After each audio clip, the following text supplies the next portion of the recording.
Coming up on this episode of The Pipeline. You guys, listen, the first time I took the MCATs, I was like, you are super smart. You are golden. You're better than everybody. And I went there and took it without studying. Oh no. Just like, boop, I know that one, that one. I don't know that one, but it got to be C. Boom.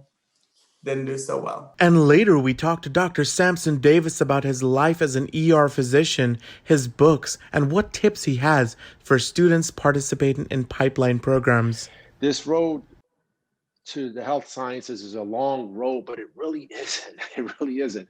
I mean, you guys are so young, and I thought that, oh my God, I'm going to be 26 when I'm done, 26 The Pipeline years old. Episode It's so 5, young. Life in and 3D. So if you stay the course, even if you're a late bloomer, you're 29 and 30 and 33, it doesn't matter. You just got to stay the course. The Pipeline, Episode 5, Life in 3D. Hello, you are listening to an all-new episode of the Pipeline Podcast. Today is going to be very interesting as we'll be talking about life and all that comes along with it. Recently, COVID-19 related deaths have surpassed 400,000 persons here in the US, and it got me thinking and really appreciating life. Today, our guest is ER physician and author of many books, including Living and Dying in Brick City, Dr. Samson Davis. So stick around for that interview. As always, Lorea, welcome back. Today, I wanted to focus on living life to the fullest. How have you been seizing the little moments? Yeah, right. Thanks for having me. I love doing this and meeting all of our awesome guests, but seizing the moments, I think I've been so intentional now because I'm stuck at home all the time. And so I think about seeing everything through my kids' eyes.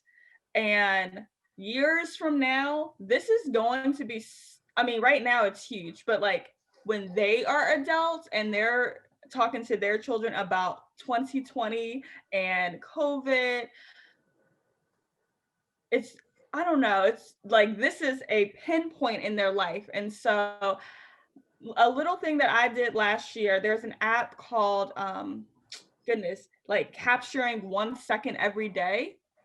And so each day I just took a little video or a photo, and then it put everything together. So I posted it like on my social media on December 31st, and it just highlighted from like January 1st, 2020 to December 31st. We took our last photo of the year together. And it was just so crazy because we started off, the kids did basketball, we were coaches, and then we were just all in the house. We were just all in the house. And so I definitely think photographing it but balancing that, because sometimes you can just photograph everything and take pictures of every moment that you're not in the moment. So balancing, taking a video here and there, taking a photo here and there, but like taking time to just be with and like read books together and play games together, like just the little things, especially being at home where I feel like I could just work all day long because I just roll out of bed and I'm at my computer. But just taking those pauses to like look outside, and especially when it's a nice sunny day. It's been such a big year for all of us, but you also bought a house this past year. So that was excuse me. Ooh. It was also a big year for all of us, but you also bought a house this year. How was that new life? And did you live in a house before, or was it an apartment? Yeah. That transition. Yeah. So this was our first time buying a house ever. And prior to when we lived in Harrisonburg, we were in a townhouse. Okay. And then when we moved to Richmond, we were in an apartment.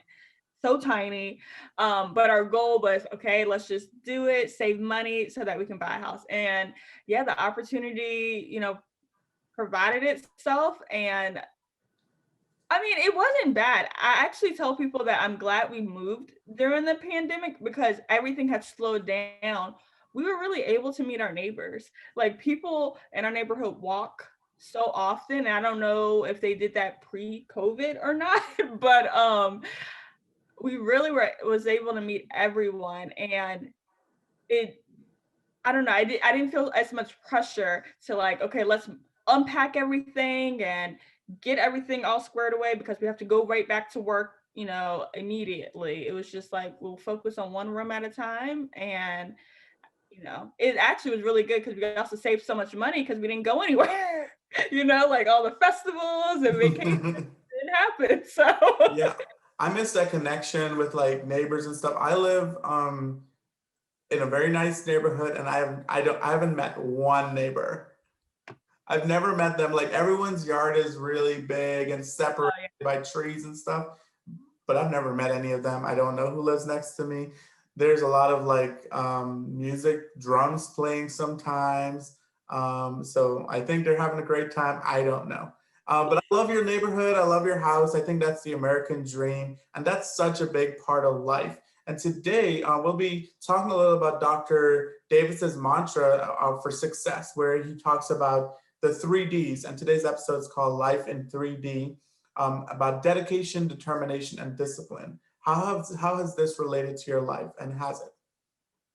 Oh, well, definitely. I mean, discipline is something that I'm constantly learning, Sorry, hold on. Are you learning? I was about to start saying what Dr. Davis had said in his interview. Can like you just your like make movements your mouth, and I'm just voicing over Dr. Davis's interview. But yeah, okay. Let me ask it again in case. Yes, again. Sorry. Right, so today we'll be talking about Dr. Davis's mantra. Our episode today is called Living Life in 3D, and his 3Ds for success are the dedication, determination, and discipline. How is this related to your life? Any part of it that you find more significant? Yeah, discipline, definitely. And I think that's just been a highlight recently in this season, just staying with it. And so, one thing that I do in my family, we create strategic goals each year. And that's to help create that discipline for us. So we have different categories, and we're like, okay, this year, this is the things that we're going to focus on, and we're going to hold ourselves accountable. And each month we're going to look back at it, because when we first started it, it was like, okay, we're going to create the strategic goal, and we didn't look at it until December. But now we're like, okay, no. Surprise. Yeah. Or you did do it. But no, I think discipline is that helps you reach the goals that you have. You can have all of the motivation and energy, but if you don't have the discipline to like follow through, I don't think you're going to be as successful. I think the one that stands out most for me is the determination. I have so much going on. I have all these ideas, and I always keep going no matter what. So like I'm writing this book, and it's been like 5 years of me writing it. It's already structured. But I keep going. I don't stop. I may take a break for like a week or a month, but I still go back to it. All my business ideas, all my things going on. But I think determination is something that's instilled in me from very young, just to keep going and never give up. And I'm doing that still. So that's something that I can relate to. As always, today we're going to have our pipeline alum back, and they're going to help us with this conversation with Dr. Davis. So let's bring them in.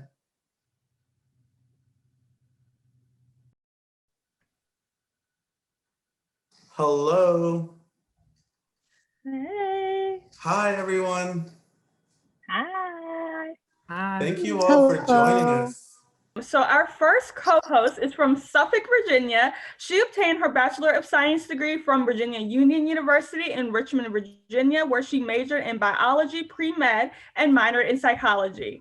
Immediately after, she continued her passion for medicine and received her Master of Science and Medical Science from Hampton University in Hampton, Virginia. She participated in the Summer Academic Enrichment Program in 2019, and she plans to apply and go to osteopathic medical school to become a phenomenal pediatric physician. Please welcome Kadedrah Parson. Hello.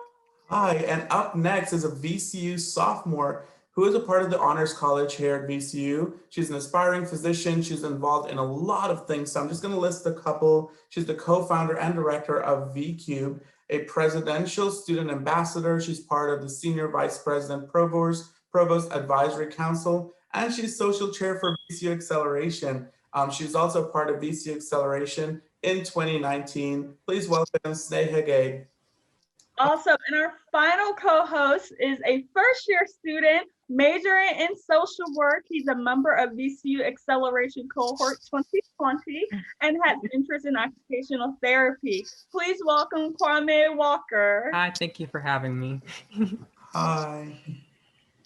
Awesome. So, I mean, we have one more week, well, a couple more days until school starts back up for spring term. So Kwame, how are you feeling about starting your spring term? I'm actually excited because I want to see my Acceleration family again. So yeah, I'm really excited for it. Yay. I thought you said celebration family. Yeah, Acceleration family. I like celebration family. Kadedrah, how have you been since SAEP? I know it's been a couple of years. What have you been up to, and what are your goals right now? Since SAEP, what was that? Was 2019? Was it? Yes. No, it was 2018. After I graduated, it was 2018. Yes. So right after SAEP, I went into pursue my master's at Hampton University. Immediately I a research fellowship with the Moores DuPont Hospital for the Office of Health and Equity. So I've been doing that. I actually just completed that, and now I'm trying to prepare to study for my MCAT to take it this year. So medical school, that's what I've been up to. The MCATs is like one of the hardest tests I've ever taken. I took it twice. I did better the second time, but the first time, you guys listen, the first time I took the MCATs, I was like, you are super smart. You are golden. You're better than everybody. And I went there and took it without studying. Oh no. Just like, boop, I know that one. I don't know that one, but it gotta be C. Boom. Didn't do so well. But the next time I did it, I studied and I did well. You tried to do that for your GRE too. Which I did do well, so. Yes. Oh my God. I prayed that my second time is good as yours. And it was 2019. My brain is getting mixed up. I apologize. I did go into SAP 2019. So my brain is everywhere. But yes, I just pray my second time is like that as well, Ray. Yeah, I was applying to a PhD program and I had to take my GRE and I was just like, you know what, I'm just gonna do it. And I did. And I got in. Yes. Wow, that's amazing. So Sneha, you've been really busy since, coming in as a first year in Acceleration. And I would love for you to share about the organization that you co-founded at VCU. Yes, of course. So I co-founded an organization called Virtual Volunteer at VCU. It's also called as V Cubed.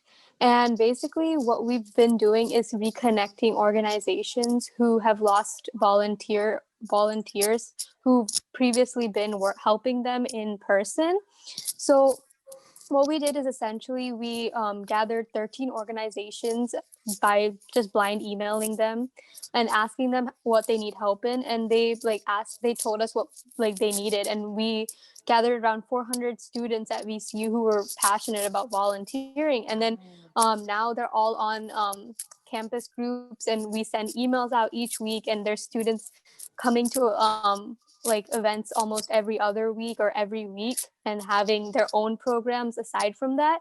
And through this last semester, we gained around 1,000 service hours through our organization. So it was a pretty big success, and I'm really happy to have been part of it.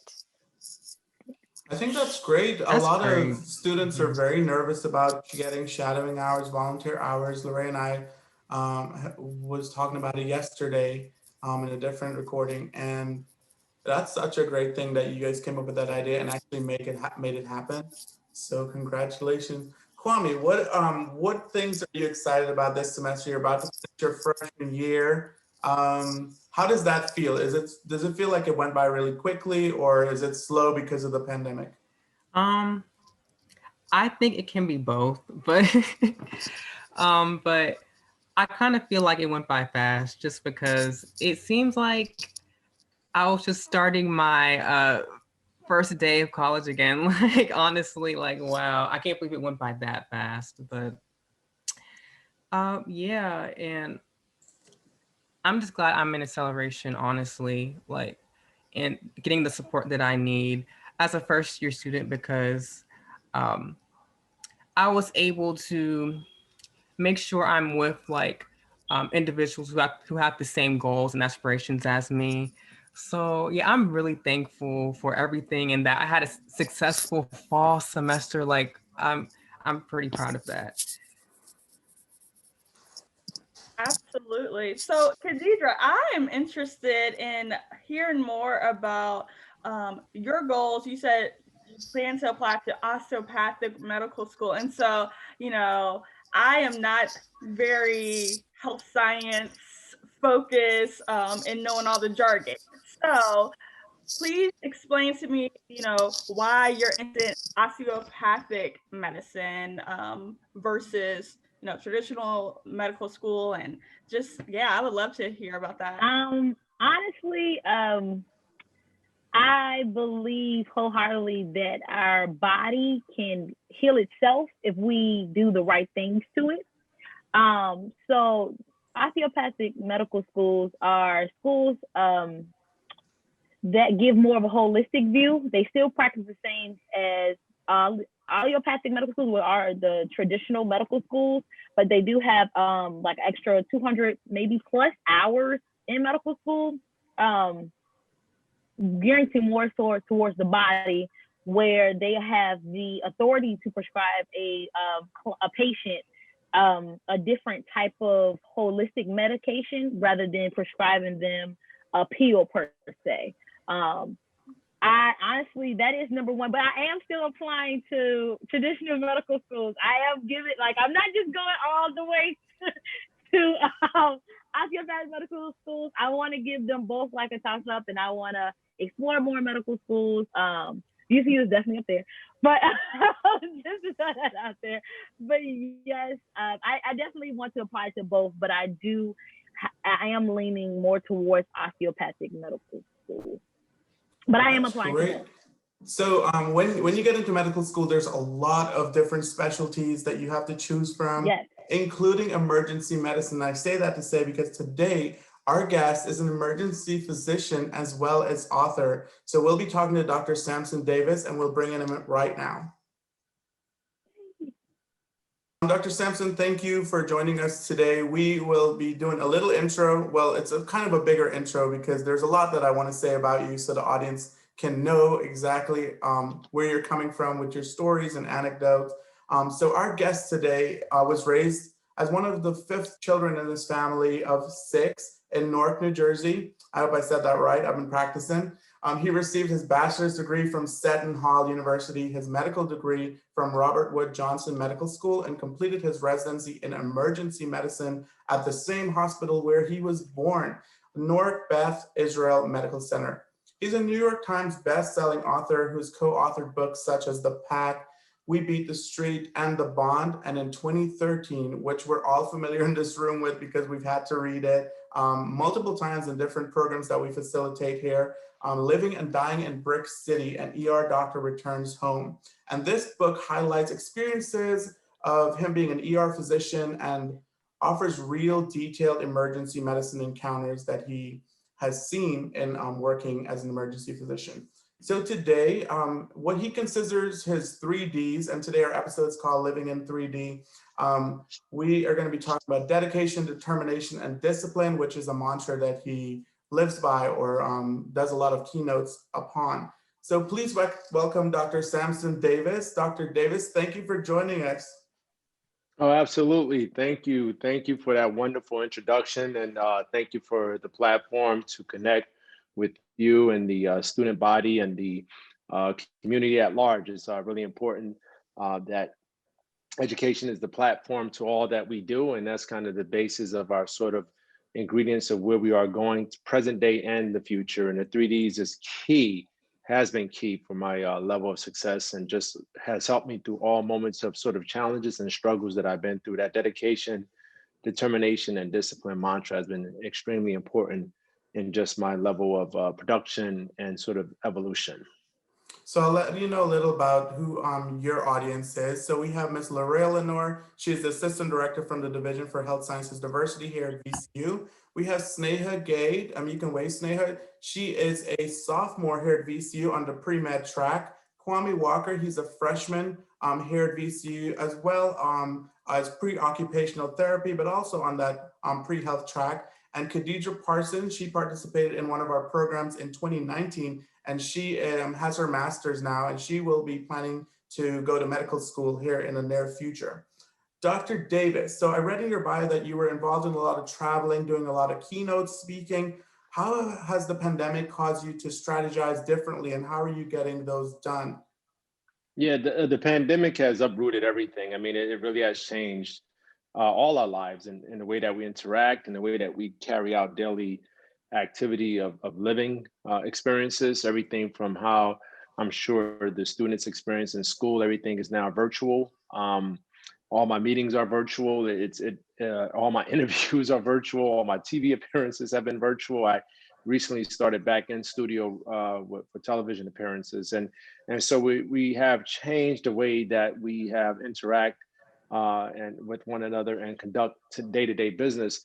And some of it is for the better. Ideally, some of it is for the better. I think a lot of the meetings that now take place virtually save times. It allows for more efficiency and effectiveness and rollout plans, especially for some of the minor issues. There are meetings that we need to still come in touch for, but yeah, it has definitely changed. And I think with my speaking, I miss the interaction. I miss that sort of connection and that kind of seeing each other, looking into people's eyes and sort of connecting with them that way. This has been no audience and just pretending like everyone is out there as I speak to them without that sort of connection that normally takes place with human interaction.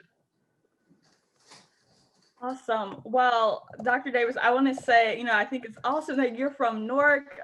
My dad was born in Newark and my mom was born in East Orange. So definitely know that area. So that's so cool. But we have pipeline alum students on the call and listening. And I know that you participated in a pipeline program. And so what tips or strategies can you share with those listening who may be interested in a pipeline or those who are currently in a pipeline? How can they best maximize the experience? Yeah. Well, let me before I speak upon that, let's give a shout out to Newark and acknowledge in Newark as Newark, Newark, as we often say Newark when we're from Newark, and I work in East Orange at East Orange General, so I am right here in your roots, as you would say. But yeah, the pipeline programs, I tell you, if it wasn't for that, I would not be here. There were a lot of just blessings that took place that was out of my control, that was just organic and divine. Even if I had to sort of put a exclamation mark or underscore, it was a lot of things that happened in favor just because I was walking in the right direction, trying to make something of my life. I am a product of a magnet school in Newark called University High School, which was geared towards STEM programs, science, technology, engineering, and mathematics. And it was a gifted and talented program that I was a part of in Newark. And I went through that process, and I was also a product of a EOF, which is Education Opportunity Fund program in New Jersey, which was geared towards minority students and allowing a platform to go through acceptance into college for students who didn't have the financial means, which by far I qualified for. I mean, I grew up in an impoverished circumstance and by far did not have the resources to even pay for the application process for college. So having that program was key. Once in that program, I underwent another sort of BA MD program at Robert Wood Johnson called Access Med, again, which was another opportunity that allowed me to enroll into medical school a year early.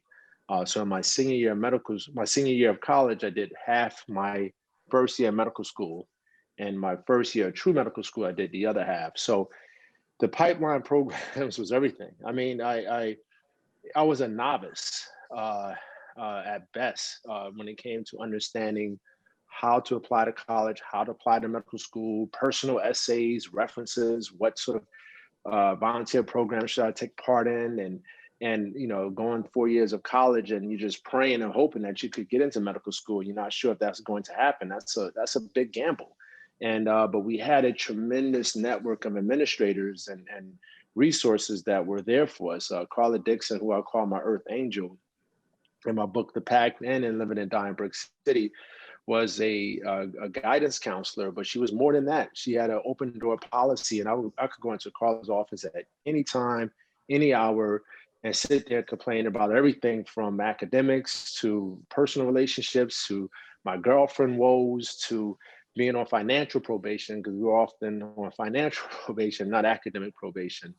And Carla always had an answer. So she was a tremendous resource, especially for a person such as myself and a lot of my peers who came from single parent homes, who were the first in their families to go to college. So having that type of resource was everything, and having a cultivated, developed pipeline program, I mean, it just mirrored who the other person was on the other side with their ambition. And so you had these ambitious minds, and without these programs, I mean, it just would have been null and void. It's no way that I could think of that I could have said that I would have made it easily, or it would have been a lot more trepidation. It would have been a lot more challenges had I not had those programs in place. Awesome. Thank you for sharing. I would just like to add to that, and I'm a first generation of college student as well. Thank you so much for being here, Dr. Davis. I really appreciate you. I loved your book. Absolutely loved it. So I wanted to ask, and you mentioned, about, the pipeline has that been serviced. And for us as potential health providers, what advice would you give for that student or that freshman or that first year medical student that oftentimes feel like giving up? And being where I am, I feel it on and off and on and off. So what advice would you give to that student who's at their down point and they really they want to do medicine, but at that hard rock, it's like, okay, this may not be for me? Yeah. Look, I tell you right now, I probably quit, man. If it was 365 days in a year, I quit probably 500 of those 365 days. There was not a day that I thought the grass was way much greener on the other side. I swear to you, like, if all it took was a bad test score or a long day of studying or a day where I felt like I wasn't being heard or couldn't communicate effectively with my professor, or feel like the language was, beyond my capability of understanding. I mean, I quit all the time, every day, but I think that's a natural feeling, and you have to understand you're not alone in that process. This road to the health sciences is a long road, but it really isn't. It really isn't. I mean, you guys are so young, and I thought that, oh my God, I'm going to be 26 when I'm done, 26 years old. You know how young 26 is? I mean, it is so young. And so if you stay the course, even if you're a late bloomer, you're 29 and 30 and 33, it doesn't matter. You just got to stay the course. It is rigorous, but it's meant to weed out those who are the strongest. And trust me, it's well worth it. The skills that you learn not only help you in the medical field, but it help you in your business life and your personal life. It gives you structure, organization, and discipline. And so you have to develop your mantra. And that's where the 3Ds came in for me personally, because when I wanted to quit, I would go speak to Carla and she said, there's no way in the world you're quitting. And I was pretty convinced. I was like the best advocate against myself. I was like, nah, I'm not smart enough. I'm not good enough. I'm not talented enough. And she said, yes, you're all of those things. So I was probably my own worst enemy. But at the same time, I wrote down the dedication, because I would say if you stay dedicated enough to the task, you can make it. If you stay determined, if you have that that essence of that willpower, you're going to make it. You're going to develop.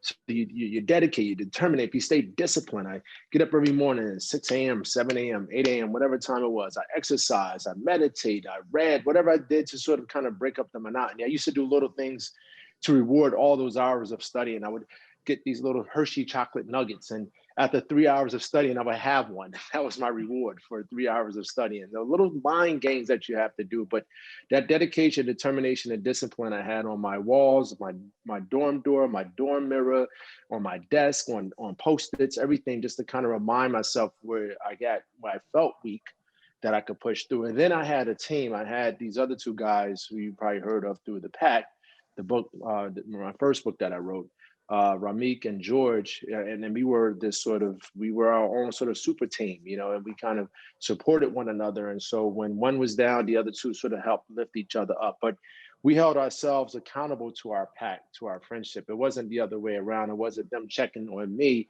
to make sure I would arrive. It was important for me that I show up for my two best friends. And so that helped to kind of push it along, because I was like, man, I think maybe I should switch my major and go into business, or go into journalism, or go into something that seems quote unquote easier. But at the same time, the science track is meant to be a bit challenging, and giving up is an easy, very process. Quitting is very easy, but quitting is forever.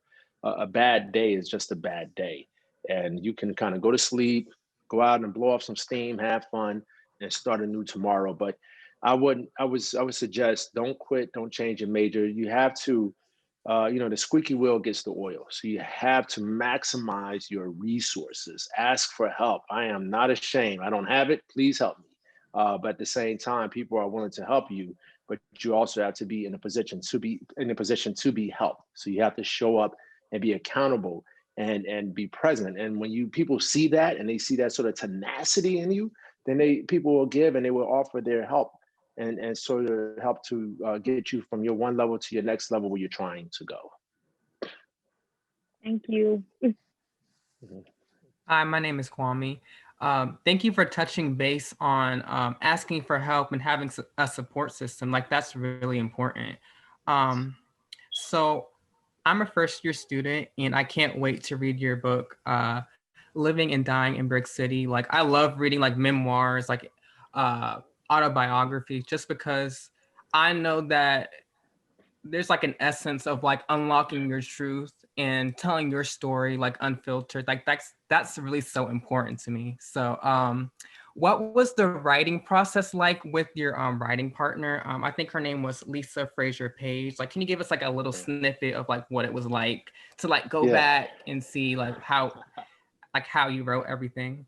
Yeah, great question, Kwame. And congratulations on in all you're doing and being in your first year. You said, right? First year right now. Yeah. So congratulations to all you guys on your first year. You made a wise choice, that's for sure. It's so many things I'm doing in life right now, and I never planned. I just wanted to get my medical degree, and that was it. Since then, I've started a foundation. I've have 5 published books, 2 New York Times bestsellers. I am on television. Oh my God, I'm the medical director for 6 medical facilities. I still practice emergency medicine full time. I have 4 COVID testing centers. So these are all things, you understand, like, and I'm not saying this in a way to sort of boast or brag or whatnot. What I'm saying to you is like, these are all things I never planned. When I was a child, I hate reading because I grew up in Newark. And so my language, my dialect was that of a person from the inner city. So, I was like, Socrates and Shakespeare, who's that? Like, I have no clue, right? You understand? Like, I get it, but it just wasn't from where I came from. So when I would put my words together and the way I enunciate it was so different. I share a story with you before I get into the details, but in medical school, I had such a Newark twang to the way I spoke that I used to have my friend ask questions for me in class. So we in this big, assembly hall, and I was like, okay, I don't understand what's, this anatomy structure is. I'm a little confused about the epithelial cells and how the process and the squamous cells. Can you ask this question? Because the way I would say it, the professor would look at me like, I don't know what you're saying. So this is, so there was a rapid acceleration from academics and language to understanding, because medicine is a different terminology in of itself. But I say all that to say, so when it came to writing, I never in my life thought I was going to write books, not once, right? But the way that my mind works, we all have a gift. And so your gift may be literature, your gift may be mathematics, and maybe science, but we all have a gift and there's some spillover. So you may be stronger. I was super strong in math. Like I'm super strong. Like I would study for my calculus test 2 or 3 hours before the exam and get 100, right? Now, for the science, it was a little different. I would study over and over and over and over and over and over again. And I might get a 70, 60, 80, you know, it's a roll of the dice, you know, I don't know what, right? But when it came to writing, like I saw a beginning, a middle, and an end. Mm-hmm. And so with Lisa Fraser Page, what I would do is when I first came up with the concept of living and dying in Brick City, I was in emergency medicine, working in the same hospital where I was born. And I started to have these stories of hardships and struggles, but they were categorized. It was like people with uncontrolled high blood pressure, people with uncontrolled diabetes, substance abuse, mental health illness, lack of insurance, healthcare disparity, healthcare inequality, healthcare inequities, and trying to figure out how to kind of coalesce that together in a narrative of telling a story that's somewhat unrelated medical wise, like high blood pressure is different from diabetes, but there's a common thread. And it has to deal with the understanding of healthcare, the cost of healthcare, the access to healthcare. And so by me narrating that story and sharing some of my own personal connections to the patients that I experienced from being born in the same city, in the same hospital, it allowed me to kind of see the beginning, middle, or the end. And Lisa's a gem. She helped me to put together the project, and she was the author of my New York Times best-selling book, The Pact. And so she was a natural fit. But when it first started to write books, you have to understand, like, this is the first project I did was The Pact. And that was based upon me and my two friends' promise that we made in high school to become doctors. So in high school, college, and medical school together, we were on the Oprah show, which was probably before you guys signed, but you know who Oprah is. Yeah. So she had a national show, and it was like people were glued to Oprah every day, 20 million viewers daily. And she had us on our show. And from there, we were honored with this big award on national television with Michael Jordan and Danny Glover, and Oprah hosted it. And so at that point, we had enough sort of traction that the book company agent came to us to say, you guys should do a book. And literally within a month, we had a book deal. And within 9 months, we had the book, The Pact, was written and was done. And the way I would work, I just would type my thoughts. So I would collect stories for living and dying in Brick City. I would write them down. And so I had about 500-600 pages of material that I wrote daily, like 10 pages, 5 pages, whatever. So over a 6-7 month span of time, I accumulated 500 pages. I gave it to Lisa. She organized it. She asked some more questions. We kind of put in the fillers, and Living and Dying in Brick City was born. And so it's a joy. I think even now, like what I love about life right now is that we all have the ability to sort of come up with projects and concepts. And so I take that, and it's a blank canvas, and you just start to do your decorations and your art, and you start to fill in. And I always say, like a journey of 1,000 miles start with that first step. So you start to walk, and before you know it, if you don't focus on the journey, but just focus on where you're trying to be daily, you look behind you, you've covered so much traction. And most recently, I started up, like I said, some testing centers here. I had no clue how I was going to do it. I took a trip the beginning of November to one of my friends' site. And here we are now, January 20th, on Inauguration Day. And I have 2 sites opening. I'm opening another site next week and a 4th site the week after that. So, and this is from the inception of not knowing what, how, where, when to even get this going. So I think, you use those basic ingredients from before, just being very resourceful and disciplined and sort of outlining where you want to go, and keeping a record of organization of what you need to accumulate and what you need to sort of have within your file. And if you start with that process, it's applicable to every aspect of your life or what you want to do. Yeah, thank you for that. I see power in your story. And I just want to say, like, I will continue, when I start to read your book, I will continue to use your life lessons that you've learned in your life and just make sure I apply them, like the 3Ds that you were talking about. Yeah, so I appreciate that. you. And definitely, by all means, use the 3Ds, come up with your own mantra. And I think earlier, I forgot which one of you guys said something about just autobiographies. Like, I love reading autobiographies as well, because I just feel there's a relatability, because when you're going through the storm, you're like, man, I'm the only person who ever went through this. Like, I am the only one. Like, no one has experienced that, this process before. And trust me, you're not. You're not. But there's power in that. There's power in that sort of familiarity and similarity, and knowing that you're not the only one. And I think that's what one of the big emphasis for writing my first book, The Pact, was just that, and Living and Dying in Brick City, just to show that we're not alone in this sort of battle or struggle, even successes of life, that there's a group of us out there. It might be a niche market of us, but there's a group of us out there who's been through the same thing. Thank you so much. I wanted to start off by introducing myself. I'm Sneha. I'm an interdisciplinary science pre-med major at VCU right now. And I just wanted to thank you for talking to us and spending this time. So the main question I have is, I know you talked a lot about the different organizations and foundations and your job and all of the amazing things you've done. And you also mentioned that you had so many hurdles as well, including financial and academic, and obviously you have to have a good work-life balance as well. I was wondering, how did you even possibly be able to fit all of that into one?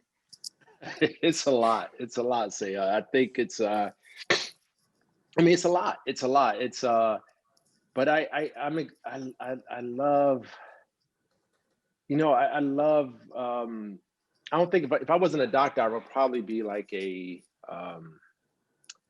probably would be a carpenter. I would probably do something, because I like putting things together, you know what I mean? But to me, they're separate buckets. Like, I'm able to see it as a separate bucket. So I have this bucket, I'll have that bucket. And I think I get, the thrill for me is not even the end product, it's just putting things together. And so I do carve out time. I'm probably a workaholic.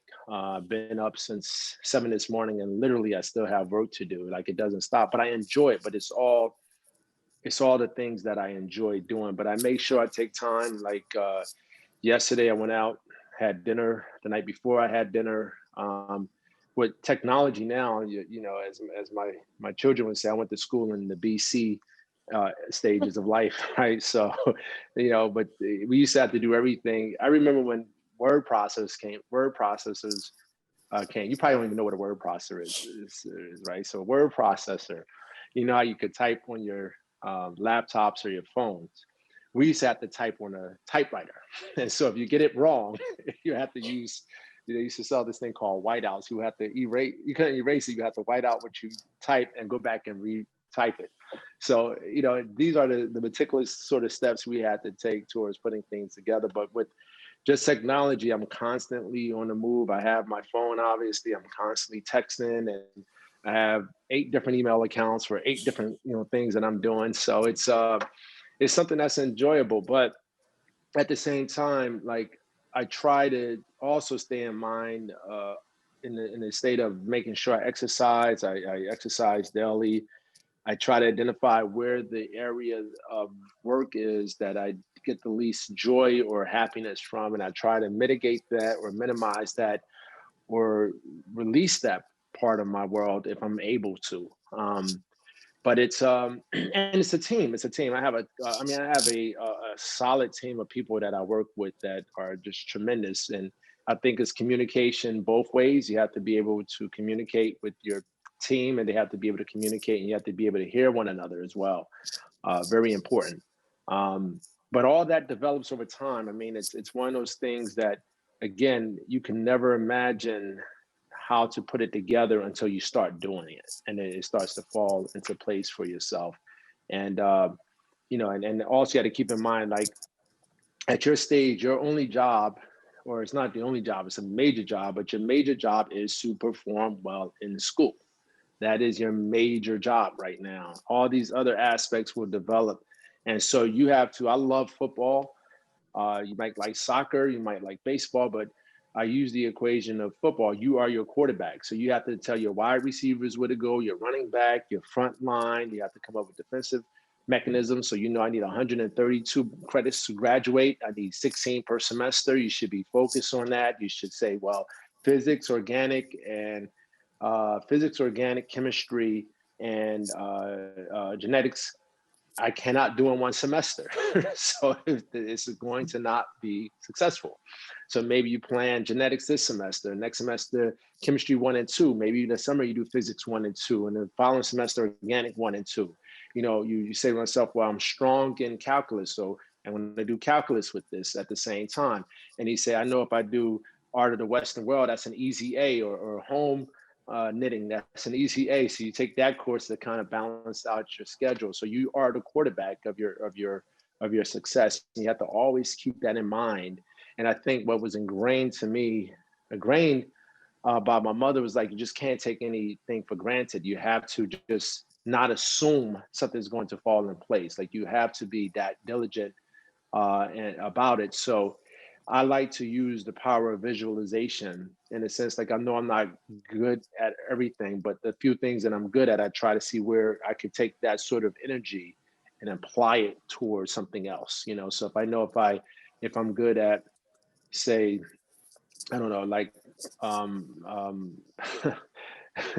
the other thing my mother taught me is how to sew. You guys probably don't know how to sew, but she taught me how to sew, right? So anytime I get a hole or something, I would sew it up. So I would take that sort of approach, like, needle, thread, everything, and have all my resources, and kind of like, okay, I got to look at this the same way. I got to patch this up, or sew this, or put this back together. It's not the same thing necessarily, but it's the same philosophy from getting the situation done and taking that approach. So, before I go to sew something, as silly as it sounds, I know I need needle, thread, and I might need a scissor. So I have all that ready to go to sort of work towards what I'm doing. So when it comes to your courses, you're like, well, I know that Mr. Bolin is the best math teacher to take. Not only is he highly recommended by everybody on campus, but he doesn't grade aggressively, or he has a way of reaching students that communicates that everybody rave about. Whereas, Mr. Rogers, he's okay, but we haven't heard so many great things, and that's okay. There's nothing wrong with Mr. Rogers, but I'm sure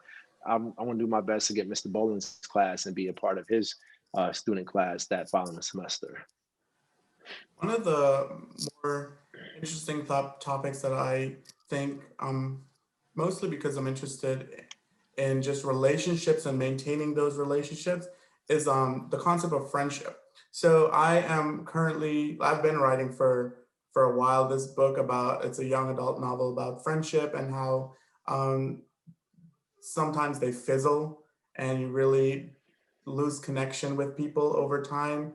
I'm also, in coordination with that, producing a podcast of my own about friendship, and where I talk to friends from my childhood who I haven't talked to in years, and we just talk about things we remember about each other and why we never stayed connected. And so I wanted to ask you, I saw this meme one time where it was like you and your friends played together outside for the last time and you never realized that was going to be it. So how did you keep, I know it's a very sad meme to think about, but how did you maintain your friendships with the persons you wrote your books with? And are you still friends with them? Man, that's a good question. And kudos to you for putting together such an innovative project. I think that's a great platform. I think it's something we all experience. And it's something we don't talk about actually that often. How do friendships fizzle, and how do relationships end? And why? I think I could tell you, like, me and George and Ramik, the two guys that I wrote the book with and made the Pact, we're like brothers. We're brothers. I mean, it's, man, I just can't imagine my life without them. I mean, it's, if anything, and I say this to say we've had our struggles. Don't get me wrong. Like there were times where, I could tell them, HE double hockey sticks, get out of here, like I didn't want them nowhere near me, right? Because we've had issues and challenges, but I mean, I cannot imagine my world without them. If anything, like these guys are just brothers from another mother and, and another father. And it's been 30 plus years. And I mean, we do everything together. We buy each other birthday gifts, even to this day, but it's been struggles. And I think what kept that bond going is commonality.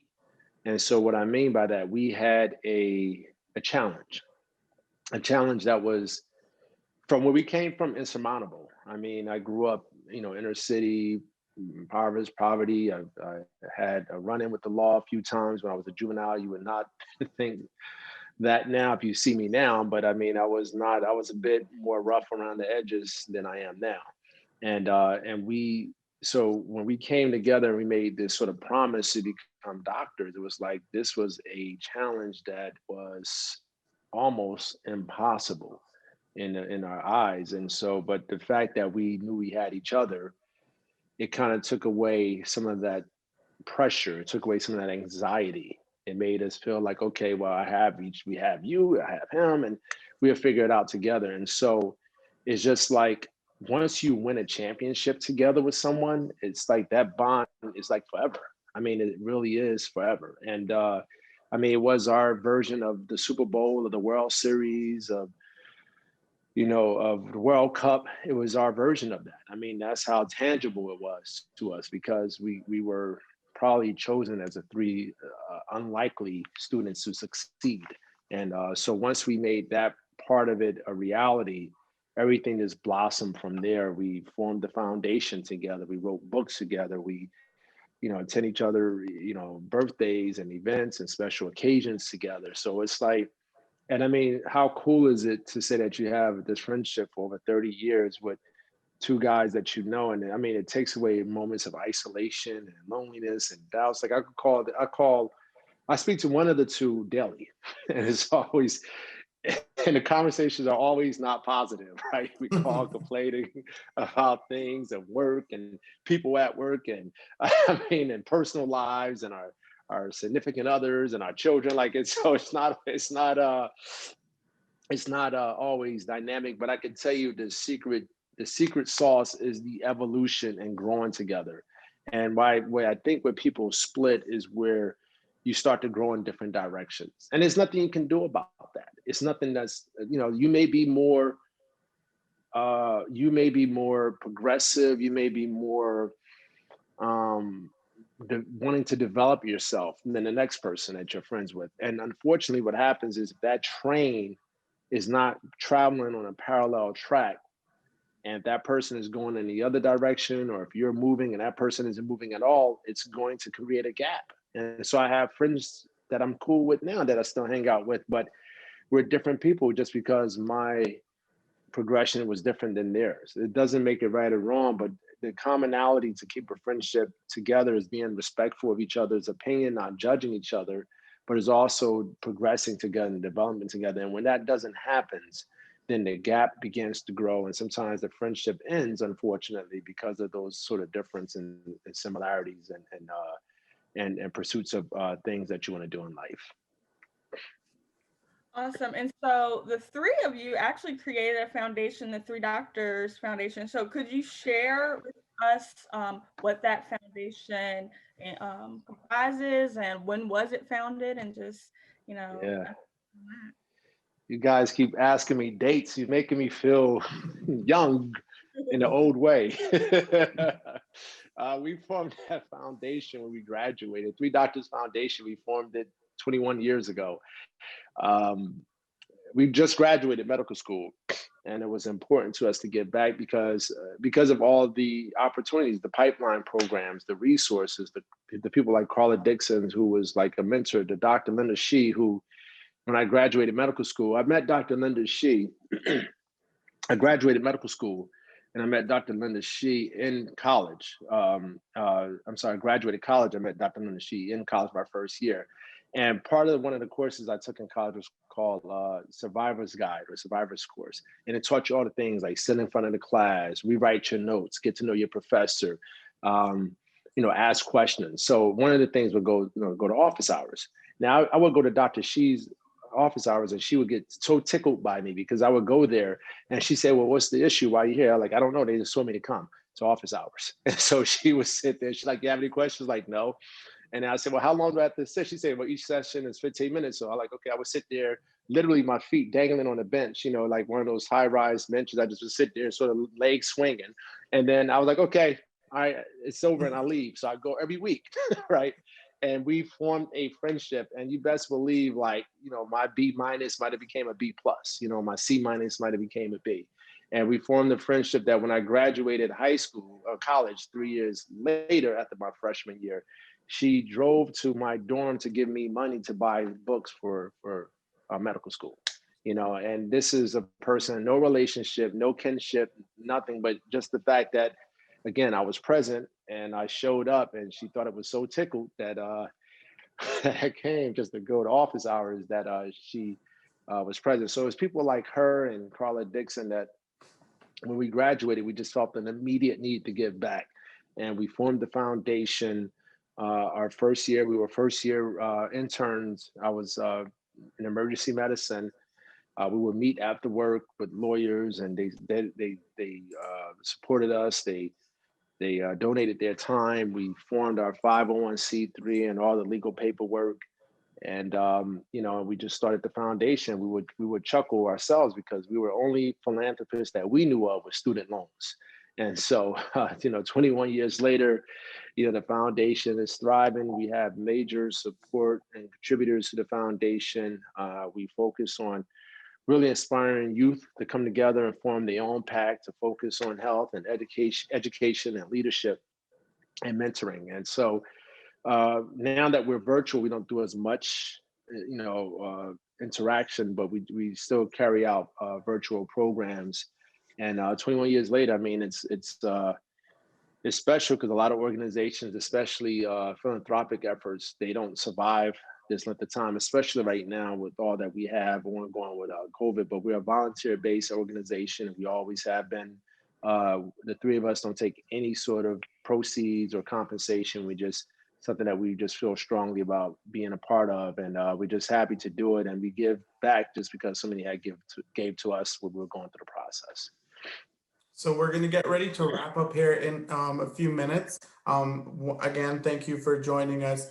I'm going to open the floor just to any little questions that you have pending. Students, if you have anything, now is the time to ask. Then we'll wrap up here in 5 minutes. Okay, quick question. Okay, so Kadedrah here once again, Dr. Davis. I've been told, my family tell me all the time, my friends tell me all the time, sometimes I'm maybe too invasive. And it's just because I care so much. And one of my professors, even when I was undergrad and my master's program, it was like, so you got to find that balance. And if you want to become a good doctor. So my question for you is, how do you encourage your patient without forcing them or being too invasive, but also letting them know that, if they don't do this certain thing, then they may possibly die, but you want to care so much, but like, how do you find that balance? Yeah, Kadedrah, that's a great question. I don't know, I have all these kind of cliches and saying, but you can't, I think you just can't put so much pressure on yourself, right? You can't save the world, right? As much as you think you can put on your cape and fly through, right? But you can't save the world. But I think what I've grown to learn this through experience and time is that just being transparent and being real and being honest with people go so much further. Like, people who are not attracted by your degrees and how long you've been in school and what score you got on your organic test, what they care about is, can you relate to me? Can you understand what I'm going through? Can you connect with me in some kind of way? So I'll sit back. I am the most layman doctor that We're like, oh, your high blood pressure, you just want to stroke out, right? So I talk to them that way, and people get a chuckle out of it. And as soon as I say stroke out or use verbiage that's relatable, and again, it's demographic dependent, right? So if I'm working in, my area of whatever, and there's a different demographics, I try to understand the cultural balances of where I'm practicing. And I would tell a patient, like your diabetes, which a lot of my patients call their sugar, like, yeah, your sugar is out of control. So I said, all right, well, you would just want to be on dialysis. That's cool. That's up to you. Like, if that's what you want to do, you want to lose your eyesight. And they're like, what do you mean? And so just opening that platform alone allows people to then ask you that question that they may have been reluctant to ask you. It's that relatability, that exchange, that transference that allows them to ask you a question. And you'll be surprised. It's something as small as doing that that would then enable that person to start taking their blood pressure medication daily, checking their finger sticks daily, working on their cholesterol daily, because now they feel like they have something that they can relate to. And so as clinicians and physicians and nurses and healthcare professionals, it's not about the patient or the person meeting you where you work. It's about you meeting them where they are. And so it's about you being understanding of what they're going through and trying to identify. Now, is it 100% foolproof? No, there's times that you just can't reach. There are some people that is going to want to jump off the cliff, unfortunately. And I don't mean that literally, but it's just nothing you can do. Like, they have to be able to receive the message. But at the same time, I find a way to kind of get a chuckle and a laugh with them every time, just to sort of break the ice. And in doing so, I find that the person is more likely to comply and be open with things that I discuss with them in the emergency department. Thank you. So this podcast is not the end of Dr. Samson Davis's on March 2nd. This will be joining us for a much bigger event. We're going to be streaming live on all our social media platforms at VCU Pipeline. So follow us. The link to register will be on the bio. So that'll be on Tuesday, March 2nd, from 5:30 to 7:30. And so we're really excited about that. And Dr. Davis will also be joining our high school students, with our Health Sciences Academy on March 12th as well. So as we begin to wrap up, Sneha, did you have a question you wanted to ask? Oh yeah, so I was just gonna ask one last quick question. So I know that you're an ER doctor, and I think that's really cool. And obviously, as a pre-med, I'm trying to figure out which specialty I would be going into. So I was wondering, what does a day in your life look like, and have you seen anything crazy because of COVID-19? Well, let me first part. Good luck with deciding what you want to go into as a pre-med. I changed my decision 20 times before I landed on emergency medicine. So please don't put so much pressure on yourself. I mean, it's good to have something to start with, but I started off being, I think, an orthopedic surgeon. I was an anesthesiologist for 6 months. I became a pain management specialist for 3 months and landed on ER for 20 years now. But I've seen it all. I mean, I've seen horrendous trauma situations, everything from severe motorcycle accidents, car accidents, gunshot wounds, stab wounds. I've seen, heart attacks. I've delivered babies in cars, outside in the waiting room. I intubated a patient in the process of putting a tube. Literally, the person passed out, and we happened to be there with our equipment. We couldn't lift the person, so I got on the ground prone, lying on my stomach, and intubated the patient that way. So I've done things that's been unimaginable. I've seen people that was, just gone dead, and I brought back to life, and seen them walk out of the hospital. Like, I've seen some miracles take place. Not a lot. Like, that was a 2-time experience, but I've told a person, like, you don't know you were gone, you were dead. It was like, really? Like, and the saddest part, well, I guess the best part is they survived. The saddest part, they have no clue who I was. Like, they don't remember any part of it, right? So, because they were unconscious and unresponsive. Yeah, that's the thing. And with COVID, I think when I started practicing, I was on the tail end of HIV and AIDS and just kind of the destruction that it caused the body. I seen Kaposi sarcoma when I rotated in Atlanta at Gade Hospital. I seen, just people withered away to nothing, all types of just elements from HIV, AIDS. And then the medications now has made HIV, AIDS not a death sentence. But COVID, and not to compare it, but COVID struck And I would just see people speaking like how you and I, and how we are speaking, and they just would decompensate and stop breathing. I mean, literally stop breathing.